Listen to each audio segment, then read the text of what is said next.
Hello and welcome students to Pratham classes. Pratham classes के polity sessions में मैं दिलीप पुरी आप सभी का बहुत बहुत स्वागत करता हूं।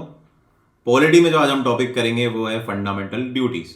वो छोटी सी कक्षा रहने वाली है, छोटी सी क्लास रहेगी, कुछ ज़्यादा कुछ टॉपिक ज़्यादा कंटेंट है नहीं इसमें, so it will be a short class. However being an important part of the constitution, इस पर थोड़ी डिटेलिंग, थोड़ा एम्फेसिस करना भी जरूरी है, तो थोड़ा बहुत इसको अपन स्ट्रेच अपॉन करेंगे, बट अदरवाइज छोटी सी क्लास रहेगी। सो आज का topic fundamental duties. But class चालू करने से पहले एक छोटा सा हमारा एड आप देख लीजिए।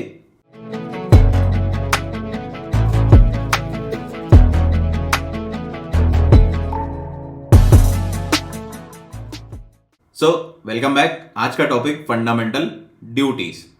सो फंडामेंटल ड्यूटीज जैसा नेम सजेस्ट कर रहा है, नाम से ही आपको पता पड़ रहेगा, these are certain kind of obligations. ये कुछ प्रकार के कर्तव्य हैं, कुछ प्रकार के ऑब्लिगेशंस हैं हमारे सिटीजन्स के ऊपर, हमारे देश के नागरिकों के ऊपर, जो उनको निभाने हैं while towards achieving the goals and AIIMS of our country और आर कॉन्स्टिट्यूशन। अब अगर मैं किसी भी नेशन की बात करूंगा तो नेशन के दो पार्ट होते हैं, नेशन के दो पार्ट होते हैं या दो एंटिटीज होती हैं। मेन जो दो एंटिटीज हैं वो एक तो गवर्नेंस, गवर्नेंस यानी कि स्टेट मशीनरी, जो कि आर्टिकल 13 और आर्टिकल 37 में डिफाइन करी गई है। वो मेन है जो इस देश को गवर्न करती हैं, जिसमें आपकी लेजिस्लेटिव, एग्जीक्यूटिव, जुडिशरी तीनों आ जाती हैं। और एक होते हैं आपके सिटीजन्स। सिटीजन नागरिक, जिनको रूल किया जाता है, जिनको गवर्न किया जाता है और जिनके लिए पॉलिसीज बनाई जाती है। तो फंडामेंटल राइट और डीपीएसपी जो हमने part 3 and part 4 of the constitution पढ़े थे, ये तो क्या थी? ये थी गवर्नेंस से रिलेटेड। ये उनके ऊपर चेक्स एंड बैलेंसेस लगा रहे थे।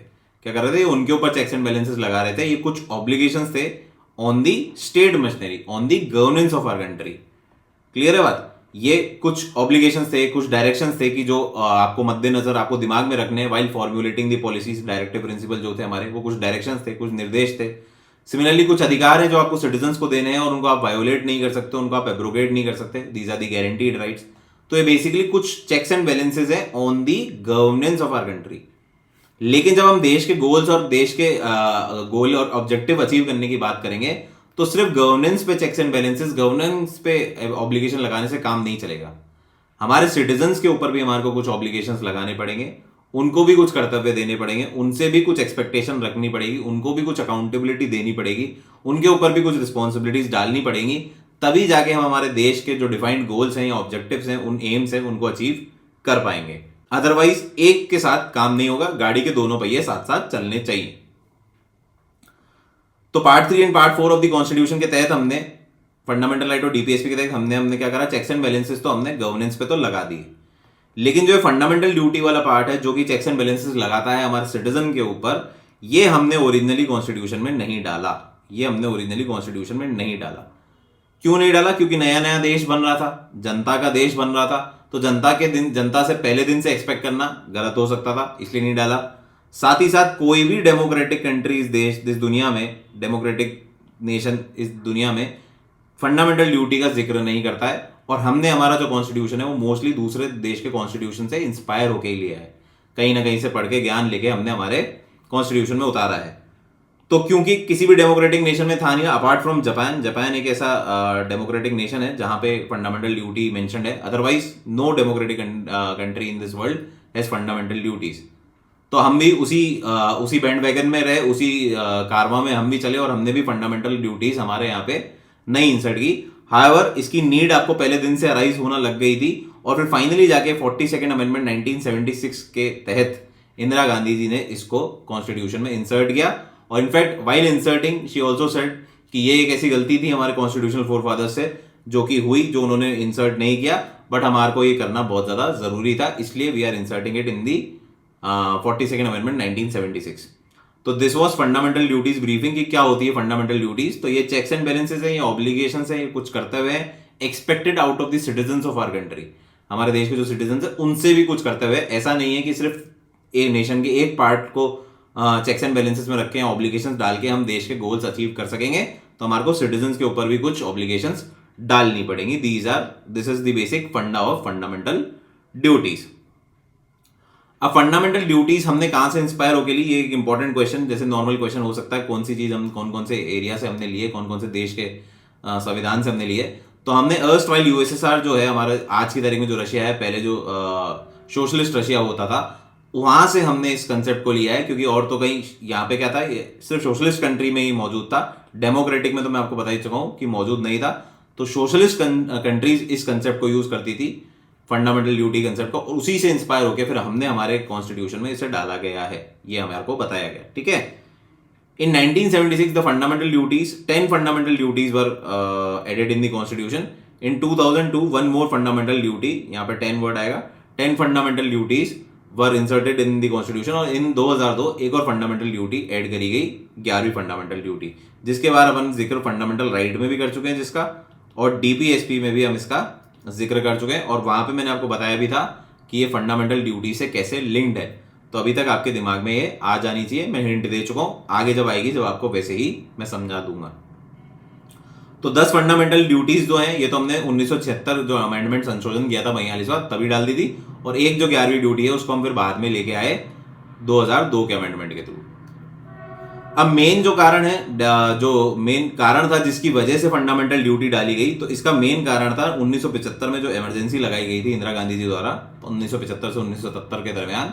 तो उस समय बहुत सारी प्रोटेस्ट हो रही थी, देश के हालात बड़े खराब थे, बड़े गरीब हालात थे उस वक्त देश के, और साथ ही साथ हमने पाकिस्तान से वॉर भी रिसेंटली खत्म की थी, तो काफ़ी रिसोर्सेज भी डिप्लीटेड थे। इसके अलावा ऑयल क्राइसिस थे, अंदर के हालात, इंटरनल डिस्टर्बेंस भी बहुत था, तो काफ़ी सारा रिवोल्ट आ रहा था। साथ ही साथ इलेक्शन प्रोसेस जो इंदिरा गांधी जी का था उस पर भी काफ़ी सारे क्वेश्चन उठे थे, और फिर कोर्ट के जजमेंट्स भी आए। तो अंदर का जो माहौल था इटसेल्फ, जो पूरे देश का माहौल था पॉलिटिकली, वो बहुत ही ज़्यादा डिस्ट्रप्टेड था, बहुत ही ज़्यादा उथल पुथल इस देश में हो रही थी। तो उसी को बचाने के लिए और अपने टाइम पीरियड, अपना समय मांगने के लिए इंदिरा गांधी ने 1975 में इमरजेंसी घोषित कर दी। अब इस 1975 में इमरजेंसी घोषित करने की वजह से क्या हुआ, काफ़ी सारे फंडामेंटल राइट्स एब्रोगेट होने लगे, लोगों के फंडामेंटल राइट्स छीने जाने लगे। पहले ही वेल डिफाइंड उस वक्त तक थे नहीं, धीरे धीरे और डेफिनेशन इंप्रूव करते गए, होन करते गए हमारे फंडामेंटल राइट्स की जो डेफिनेशन है।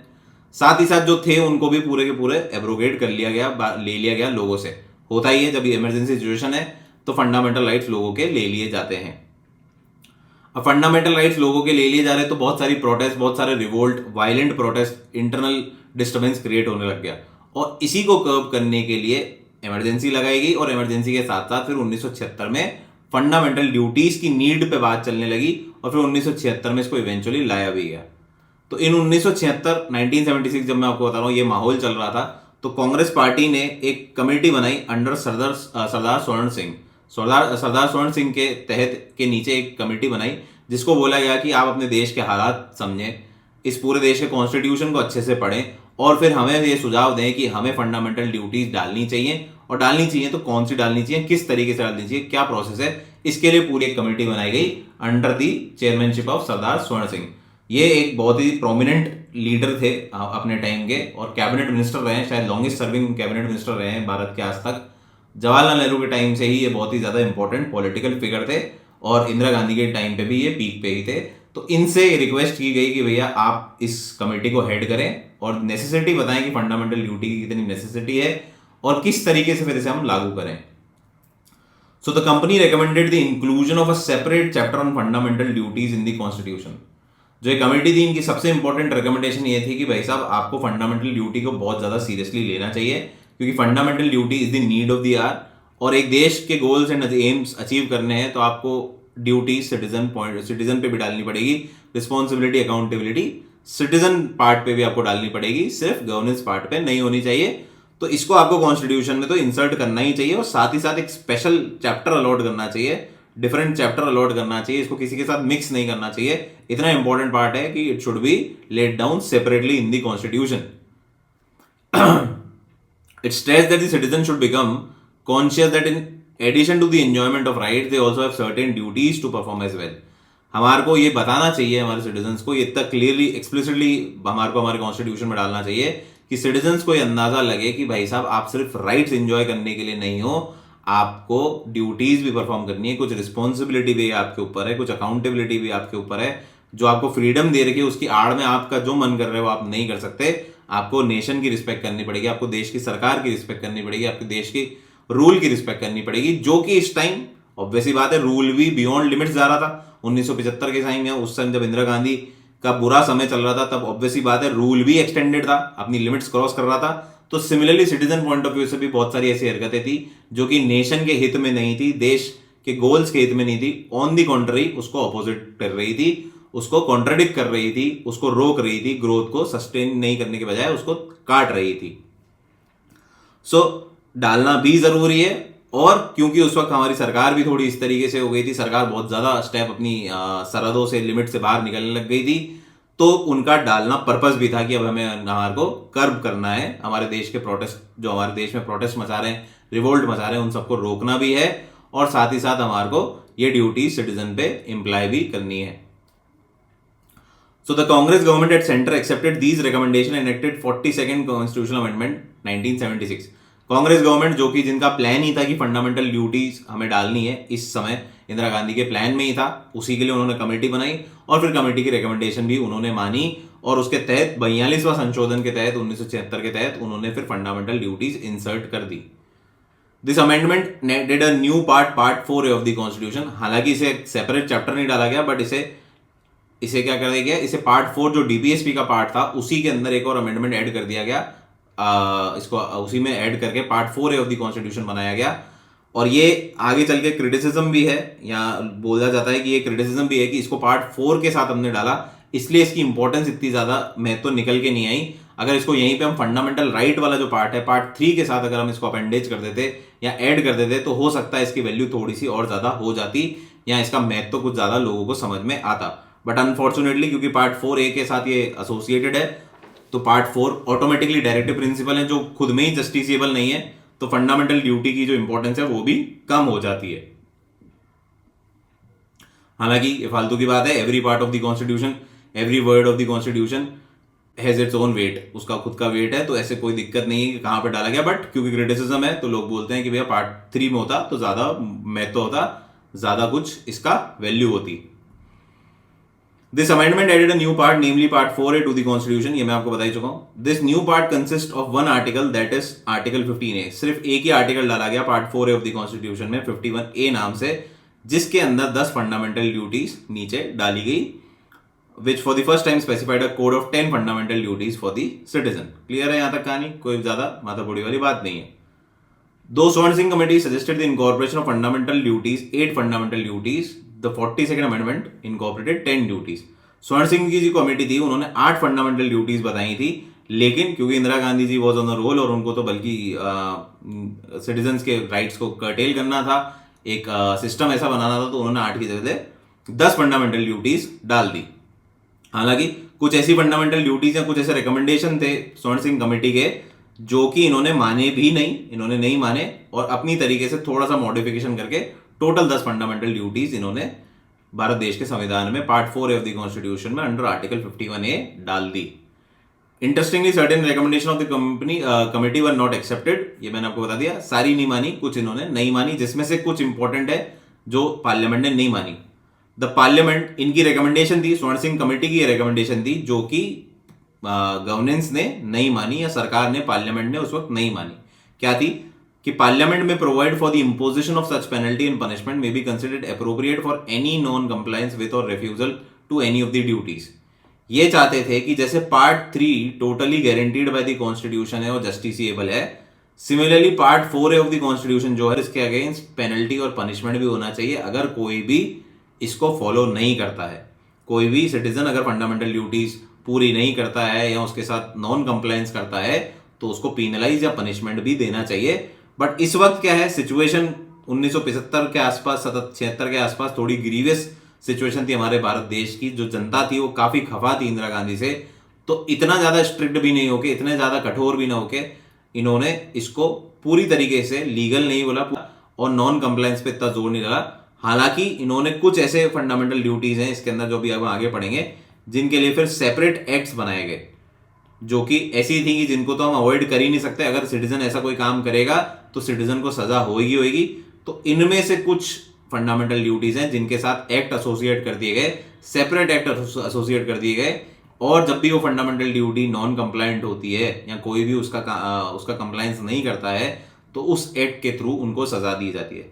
तो as a whole part 4 is not justiciable. उसको हम ये नहीं बोल सकते कि आप फंडामेंटल ड्यूटी अगर कोई फॉलो नहीं कर रहा है out of any of the fundamental duty, जो पूरा पार्ट में पूरी की पूरी जो फंडामेंटल ड्यूटी है वो जस्टिसेबल नहीं है, कुछ के साथ लीगल टूथ इन्होंने डाल दिए हैं, लीगल टीथ डाल दिए हैं, उनके लिए अलग से एक्ट बना दिए गए हैं। सो सेकंड, ये जो एक बेसिकली इनकी एक जो ये रिकमेंडेशन थी ये इन्होंने नहीं मानी, पूरे का पूरा इसको जस्टिसेबल या लीगल टीथ पूरे के पूरे पार्ट को नहीं दिए। फिर क्या नहीं माना इन्होंने, नो लॉ इम्पोजिंग सच पेनल्टी और punishment shall be called in the question of any court on the ground of infringement of fundamental rights or on the ground of repugnancy to any other provisions of the constitution। कोई भी law जो आपको penalty और punishment दे रहा है, अगर आप fundamental duty follow नहीं कर रहे हैं, कर्तव्य नहीं निभा रहे हैं, तो इसके अगेंस्ट अगर आपको कोई पनिशमेंट मिल रहा है जो कि रेकमेंड किया था कि इन्होंने मिलना चाहिए, जो कि इन्होंने रेकमेंड करा था कि मिलना चाहिए, तो इसी का एक्सटेंशन है ये, तो इस पनिशमेंट को कोर्ट ऑफ लॉ में आप क्वेश्चन भी नहीं कर सकते, कोर्ट ऑफ लॉ में आप क्वेश्चन भी नहीं कर सकते, यानी कि जुडिशियल रिव्यू भी अलाउड नहीं है। आप जो भी पनिशमेंट सेट करोगे for non compliance of fundamental duty उसको माना जाएगा, ये लिख दो कॉन्स्टिट्यूशन में, और इसको कोर्ट ऑफ लॉ में क्वेश्चन भी नहीं किया जाएगा। तो ऑब्वियस सी बात है, जुडिशियल रिव्यू वाला तो 1973 में पार्ट जो था केशवानंदा भारती केस में बहुत क्लियरली डिफाइन कर दिया गया था कि judicial review is a part of basic structure doctrine, और बेसिक स्ट्रक्चर के पार्ट के साथ आप छेड़छाड़ नहीं कर सकते हो। तो इवेंचुअली अगर ये करते भी, ये पॉइंट, ये रिकमेंडेशन मानते भी, तो कहीं ना कहीं जाके आगे जाके स्ट्राइक डाउन हो जाती। क्लियर है बात, क्योंकि 1973 में कहानी पहले ही यहां तक पहुंच चुकी है, सुप्रीम कोर्ट इस लेवल तक तो पहुंच ही चुका है कि बेसिक स्ट्रक्चर के साथ छेड़छाड़ करोगे तो हम सरकार की, पार्लियामेंट की नहीं सुनेंगे। तो इसलिए ये इंदिरा गांधी ने सोचा कि कोई मतलब नहीं है, अभी मैं करूंगी, और बाद में जाके कोर्ट इसको स्ट्राइक डाउन वैसे ही कर देगा। फिर एक और रिकमेंडेशन थी इनकी कि ड्यूटी टू पे taxes shall be a fundamental duty on the citizen. जो आप टैक्स पे करते हैं अपनी कमाई पे, जो भी आप कर देंगे, ये फंडामेंटल ड्यूटी होनी चाहिए ऑफ द सिटीजन। और अगर ये रिकमेंडेशन ऊपर वाली मान लेती तो इनके ऊपर पेनल्टी और पनिशमेंट भी लागू होना चाहिए। तो वही बात है, सरकार जनता को नाराज नहीं करना चाहती थी, क्योंकि हर कोई उस तबके में नहीं आता था कि टैक्स भरे और टैक्स की माथापोड़ी पा रहे हैं, उसको उसका पूरा जो कार्यक्रम है वो करे। तो टैक्स इवेजन वैसे भी चलता है, और टैक्स इवेजन इनफैक्ट बड़े बड़े कॉर्पोरेट हाउसेज या बड़े बड़े जो 2 नंबर के धंधे करने वाले हैं उनको भी नहीं बोल सकते, क्योंकि अगर वो 2 नंबर के धंधे को सबको टैक्स दिखाने लग जाएंगे, सब 1 नंबर में दिखाने लग जाएंगे, तो गवर्नमेंट फंडिंग भी रुक जाएगी। गवर्नमेंट फंडिंग या पार्टी फंडिंग आप बोल सकते हैं, पार्टी की जो फंडिंग है वो भी रुक जाएगी, क्योंकि जनरली ये जो पॉलिटिकल पार्टीज होती हैं ये अपने फंड्स कहाँ से उठाती है, ये जनरली इनको बड़े बड़े बिजनेस हाउसेज इनको फंडिंग देते हैं, धर्मादे में दिखाते हैं, अपने डोनेशन में दिखाते हैं, और अपनी टैक्स रिबेट्स उठाते हैं, टैक्स इवेजन करते हैं। तो ऐसा नहीं है कि जब हम टैक्स को इतना फंडामेंटल ड्यूटी बना देंगे तो इतना क्लियरली ये लोग काम कर पाएंगे। तो इस डर की वजह से भी, और बर्डन ऑन दी नॉर्मल और the lower class of the people के ऊपर बर्डन ना आए, तो इस चक्कर में इस रिकमेंडेशन को भी नहीं माना गया, इसको भी इग्नोर कर दिया गया। अब आ जाते हैं अपन फंडामेंटल ड्यूटीज पे। ये कुछ रिकमेंडेशन थी जो नहीं मानी गई, बाकी सारी जो है वो अपन ने मान ही ली। ठीक है, तो क्या है, अकॉर्डिंग टू आर्टिकल 51 है। अब अपन एक एक करके सारी फंडामेंटल ड्यूटी देख लेते हैं, हल्का फुल्का उस पर ब्रीफिंग, हल्की सी आइडिया ले लेंगे क्या बोलता है वो, और बाकी हमारा चैप्टर खत्म। बस इतनी सी इसमें कहानी है। सो अकॉर्डिंग टू आर्टिकल 51 है, जो कि फंडामेंटल ड्यूटी का जो आर्टिकल है, एक ही आर्टिकल है, आर्टिकल 51 है, इसमें 10 फंडामेंटल ड्यूटी इंसर्ट करी गई थी, और 11वीं फिर 2002 में बाय 86वें अमेंडमेंट के तहत इसको इंसर्ट किया गया था। तो इसमें ये पहले की 10 क्या ड्यूटीज हैं, to abide by the constitution and respect its ideal and institution, the national flag and the national anthem. तो आपको जो कॉन्स्टिट्यूशन के संविधान में जो भी शब्द लिखे हुए हैं, जो भी उसके आइडियल्स हैं, वो सारे के सारे आपको रिस्पेक्ट करने हैं, आपको उसकी इज्जत करनी है, फॉलो करना है, जो भी इंस्ट्रक्शन है उसको उसी तरीके से फॉलो करना है। आपको ऐसा नहीं है कि आप कॉन्स्टिट्यूशन का बहिष्कार कर दो या कल को बोलो कि मैं कॉन्स्टिट्यूशन नहीं मानूंगा, तो नहीं, ऐसा अलाउड नहीं है। साथ ही साथ अपने देश का नेशनल फ्लैग और नेशनल एंथम के जो कोड ऑफ कंडक्ट है उसको आपको फॉलो करना है, और इनको नहीं फॉलो किया तो आपको सजा हो सकती है। इसके लिए सेपरेट लॉ बनाए गए हैं। तो अभी जितने भी हम फंडामेंटल ड्यूटीज पढ़ेंगे, इसमें जो भी ऑड पे आएंगी, ऑड पे यानी कि 1, 3, 5, 7, 9, 10 तक हैं तो 1, 3, 5, 7, 9, और जो भी इवन है 2, 4, 6, 8, ये इस तरीके से इसको बाइफरकेट करेंगे। ये सारी की सारी हैं जिनके ऊपर लीगल टूथ है, लीगल टीथ है, इनकी लीगल बैकिंग है, इनके साथ एक्ट एसोसिएटेड है, अलग अलग एक्ट के तहत अगर आप इनको फॉलो नहीं करेंगे तो इन आपको सजा मिल सकती है। और ये जो है, ये बेसिकली क्या है, ये मॉरल ड्यूटीज हैं, ये मॉरल ड्यूटीज हैं, इनको आपको मानना चाहिए। ये बेसिकली डायरेक्टिव प्रिंसिपल की तरह है कि आपके ऊपर डायरेक्शन है, आप उम्मीद है कि आप इनको फॉलो करें, ये निर्देश है। और ये क्या है, एक तरीके से जैसे फंडामेंटल राइट लीगल बैकिंग है, तो इसी तरह ये लीगल बैकिंग वाले ऑड नंबर पे हैं जिनकी लीगल बैकिंग है, लीगल टूथ है। तो जो भी 1 नंबर पे, 3 नंबर पे, 5 नंबर पे, 7 नंबर पे और 9 नंबर पे फंडामेंटल ड्यूटी होगी, उनके कोई ना कोई एक्ट है जिसके तहत if you do not comply with the fundamental duty और you do not follow the principle mentioned in that fundamental duty, then you will be punished और पीनलाइज्ड। और जो ये 2, 4, 6, 8 है, ये मोर और लेस मॉरल बातें हैं, ये सिविक बातें हैं, एक देश के अच्छे नागरिक होने वाली बातें हैं, एक अवेयर सिटीजन, एक रिस्पॉन्सिबल सिटीजन बनाने वाली बातें हैं, और एक मॉरल है, नैतिक तौर पे, एक नागरिक तौर पे, नैतिक तौर पे कुछ ड्यूटीज हैं कि आपको होनी चाहिए। ये हमारे देश की पुरानी जो वैल्यूज हैं उनको इंस्टिल करने की हैं, 2, 4, 6, 8 वाली जो है, ठीक है। सो अब ये दूसरे नंबर के आ गए, तो ये इसकी लीगल बैकिंग नहीं होगी, बट क्योंकि ये फंडामेंटल ड्यूटीज है, this is expected out of the citizen to cherish and follow the noble ideas that inspired the national struggle for freedom. तो हमारी जो स्वतंत्रता की लड़ाई थी उसको उससे आपको इंस्पिरेशन लेनी है, उसकी इज्जत करनी है, उसके साथ आपको मस्ती मजाक नहीं करना चाहिए, जो कि एक्चुअल आपको दिख जाएगा कि हम कुछ भी कर सकते हैं। हम गांधी जी को भी गाली देते हैं, हम नेहरू जी को भी देते हैं, हम भगत सिंह को भी देते हैं, हम हमारे पुराने सब आदमियों को गालियां देते हैं, उसमें कोई बहुत बड़ी बात नहीं है। बट क्योंकि ऑब्वियसली बात है इसके लीगल टूथ नहीं है, तो आप ऑब्वियसली बात है क्रिटिसाइज कर सकते हो, आप लोग उनकी निंदा कर सकते हो, और अपन लोग करते आए हैं। तो ये मॉरल ड्यूटी है, अगर आपको करनी है करो, नहीं करनी तो बस यही है कि एक्सेप्टेबल नहीं है by the lot of people, बाकी आप करना चाहें तो करें। फिर सी है, इसकी वापस ऑर्डर पे आ गया, तो इसके लीगल टूथ होंगे to uphold and protect the sovereignty, integrity and integrity of unity of India. तो इस देश की जो एकता है और आपकी इंटीग्रिटी है और सॉवरेनिटी है, संप्रभुता है, इन सबको आपको वैल्यू करनी है। अखंडता, एकता और संप्रभुता की आपको इज्जत करनी है। आप कोई भी ऐसा काम नहीं करेंगे जिससे हमारी सॉवरेनिटी, यूनिटी, इंटीग्रिटी को खतरा हो, या खतरा पड़ सकता है, खतरा है या खतरा हो सकता है। अगर ऐसा कुछ भी होता है तो बहुत सारे लॉज हैं जो कि आपको एंटी नेशनल पॉलिसीज में आपको डाल सकते हैं और आपको सजा अकॉर्डिंगली हो सकती है, अगर आप किसी भी तरीके से यूनिटी, इंटीग्रिटी और सॉवरेनिटी ऑफ नेशन पे कोई भी खतरा बना सकते हैं या बना रहे हैं। तो to defend the country and to render national service when called upon to do so, हमारा कर्तव्य है, वापस अगेन अ मॉरल ड्यूटी, कि जब भी हमारे को जरूरत पड़े, जब भी it is asked out of us, जब भी हमसे उम्मीद रखी जाए कि हमारे को हमारे देश की नेशनल सर्विस करनी है, in any case, in emergency services, तो हमें हमारे देश की सर्विस करने के लिए आगे आना पड़ेगा। तो कल को एक ऐसी वॉर हो जहां पे हमारी जो मिलिट्री है, जो हमारी फोर्सेज हैं, डिफेंस फोर्सेज हैं, सब खत्म हो जाए, वो तो ऑब्वियसली बात है, प्राइमरी वॉल ऑफ डिफेंस है, वही हमारे को प्रोटेक्ट करेंगी। बट कल को खत्म हो जाए तो हमारे से भी एक्सपेक्ट किया जा सकता है कि you have to come and serve the borders और protect the borders of our country, ठीक है, बॉर्डर्स या जो भी स्थिति है, क्लियर है। सिमिलरली जैसे अभी कोई ऐसी इमरजेंसी आ जाए, कोई डिजीज आ जाए, एपिडेमिक आ जाए, जैसे अभी कोरोना थी, या इसके बाद कोई ऐसी और सीवियर बीमारी आ जाए और हमारे देश के सारे जो फ्रंटलाइन वर्कर्स हैं वो खत्म हो जाए, तो एक नॉर्मल सिटीजन से भी उम्मीद की जा सकती है कि आपको अपने देश की सेवा करने के लिए ये सारे कर्तव्य करने पड़ेंगे। तो again it is a moral duty, it does not have any legal teeth attached to it. To promote harmony and the spirit of common brotherhood amongst all the people of India, transcending religious, linguistic, regional, sectional diversities, and to renounce practices derogatory to the dignity of women.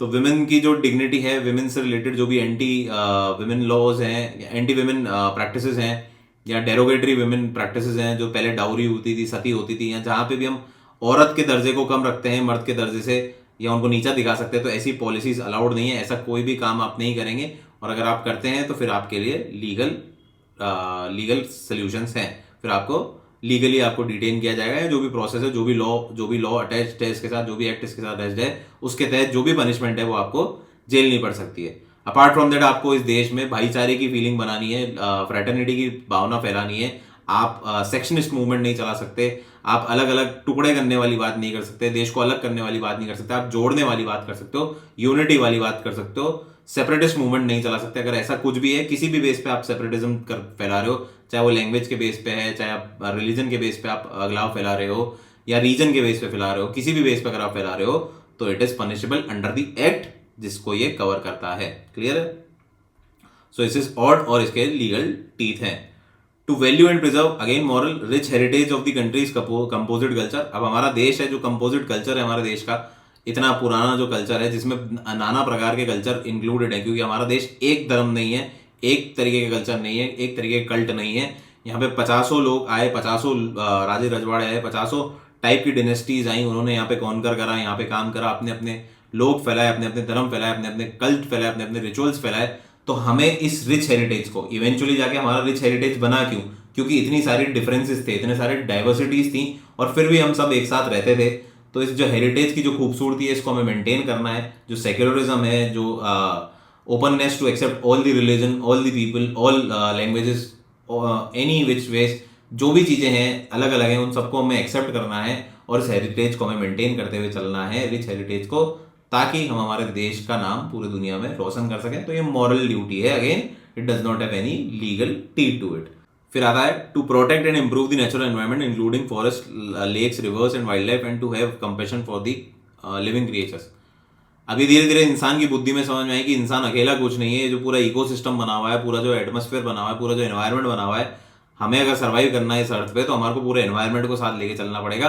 अकेले इंसान survive नहीं कर सकता कि हम पूरा environment destroy कर दें, हम हमारी फॉरेस्ट डिस्ट्रॉय कर दें, हमारी लेक्स, रिवर्स डिस्ट्रॉय कर दें, हमारी जो फ्लोरा फोना है उसको डिस्ट्रॉय कर दें, वाइल्ड लाइफ खत्म कर दें, और सिर्फ इस दुनिया में सिर्फ इंसान ही इंसान रहे, तो ये पॉसिबल नहीं है। जिस भी सुपर पावर ने इस दुनिया को बनाया है, इस अर्थ को बनाया है, उसने उसको इसी तरीके से बनाया है कि ये पूरा इकोसिस्टम एक साथ चलेगा। तो इवेंचुअली जाके 1976 में, after thousands of year of misuse और exploitation of flora and fauna and wild life, ये जाके हमारे को समझ में आया कि नहीं भैया, इनकी भी इज्जत हमारे को करनी है।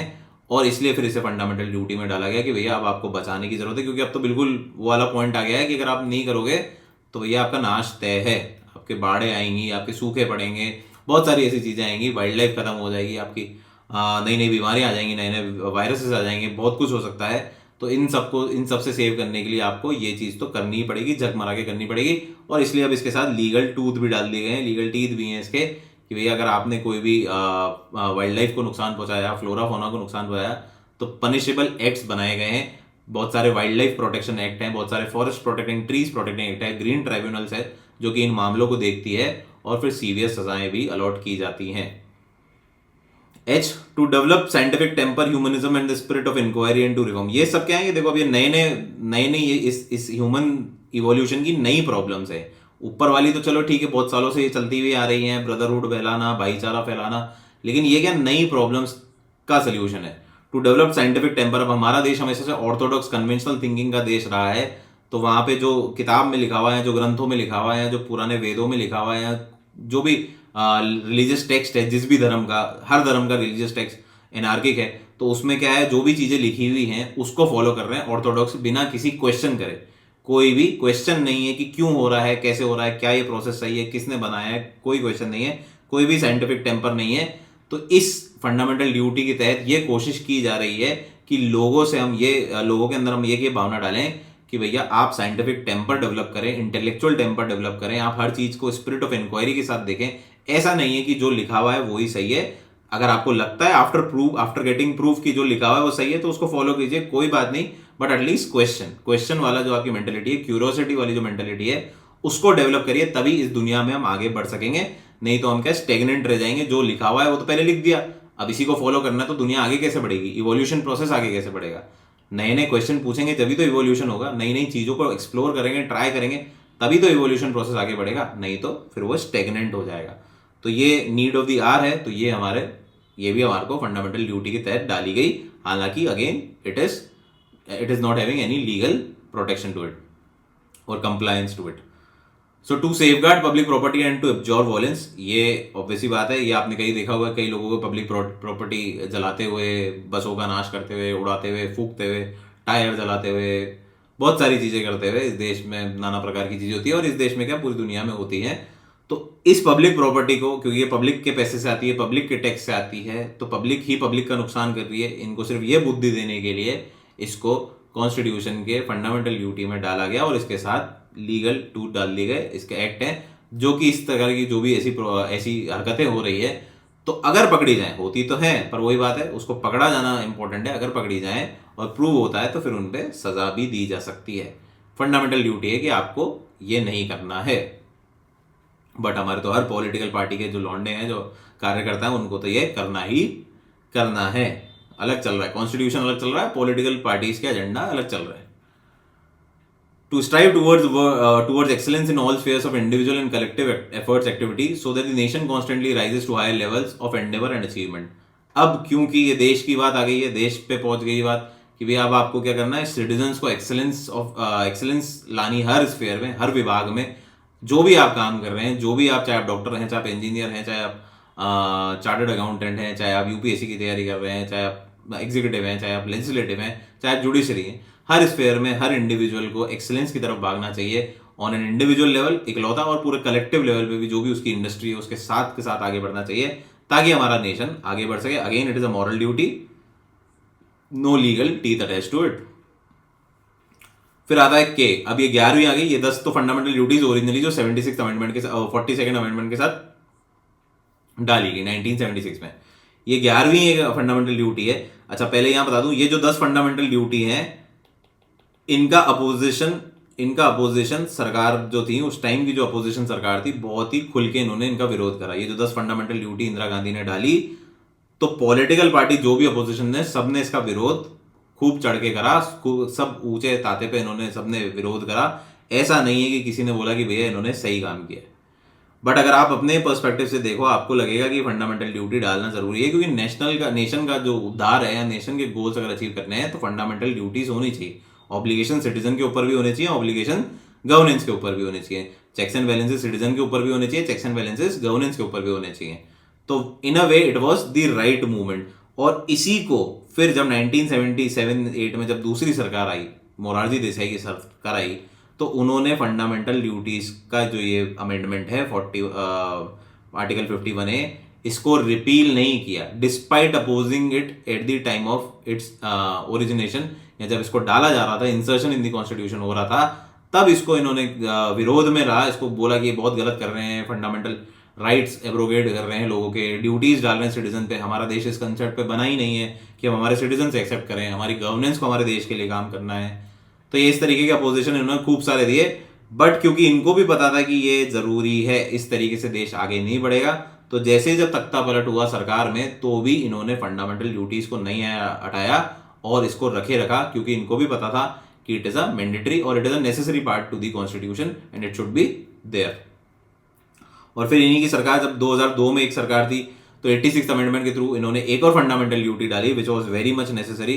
तो ये थी फंडामेंटल ड्यूटी, आपको मैंने फंडामेंटल राइट चैप्टर में पढ़ाया था कि आर्टिकल 21A डाल दिया गया था, राइट टू एजुकेशन, जिसके तहत 6 से 14 साल के बच्चों को एजुकेशन मिलना, प्राइमरी एजुकेशन, एलिमेंट्री एजुकेशन मिलना कंपलसरी है। और साथ ही साथ ये एक फंडामेंटल ड्यूटी थी।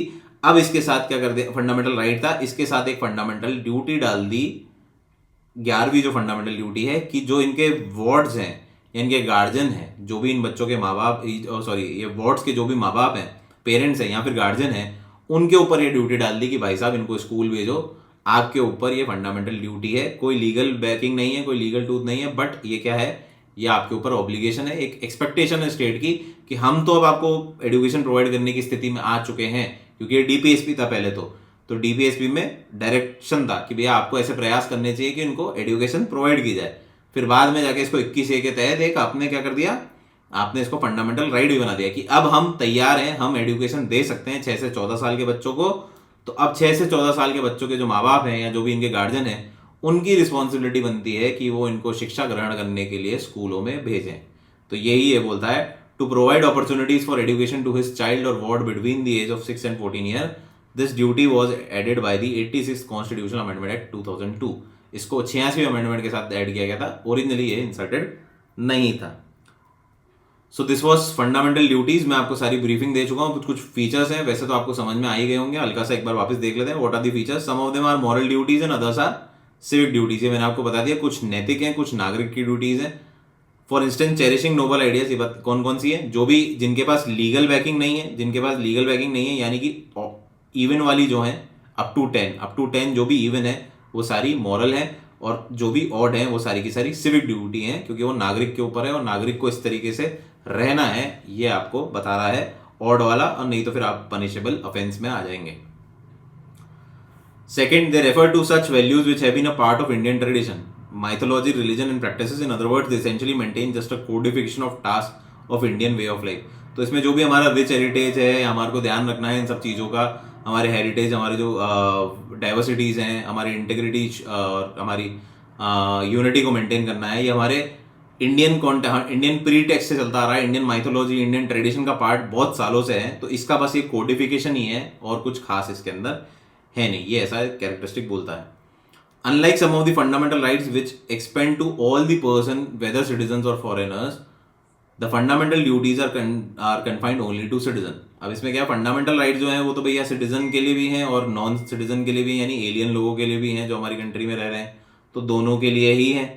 एलियन मतलब फॉरेनर्स जो हैं और जो हमारे सिटीजन्स हैं, कुछ सिटीजन्स के लिए हैं, कुछ एलियंस के लिए, कुछ दोनों के लिए फंडामेंटल राइट, मतलब मिक्स लोगों के लिए भी हैं। लेकिन जब फंडामेंटल ड्यूटी की बात करेंगे तो ड्यूटी ऑब्वियस सी बात है, बाहर वालों से तो एक्सपेक्ट नहीं करेंगे, तो it is strictly expected out of the citizen. तो ये सिर्फ कन्फाइंड है सिटीजन से, ये एलियन लोगों पे नहीं लागू होती या फॉरेनर्स पे लागू नहीं होती। Like the directive principle, these are also non justiciable as a part. इसको भी मैंने आपको बताया, पार्ट 4A फुल्ली जस्टिसेबल नहीं है कि इट्स सेल्फ पार्ट 4A में जितनी भी फंडामेंटल ड्यूटीज दी गई हैं उनका अगर एब्रोगेशन होगा या उनका नॉन कंप्लायंस होगा तो आपको लीगल सपोर्ट मिलेगा। ये part 4A of the constitution में नहीं है। हालांकि कुछ फंडामेंटल ड्यूटीज के साथ इन्होंने लीगल टीथ डाल दिए हैं, अलग अलग एक्ट बना के, ये मैं आपको समझा ही चुका हूं।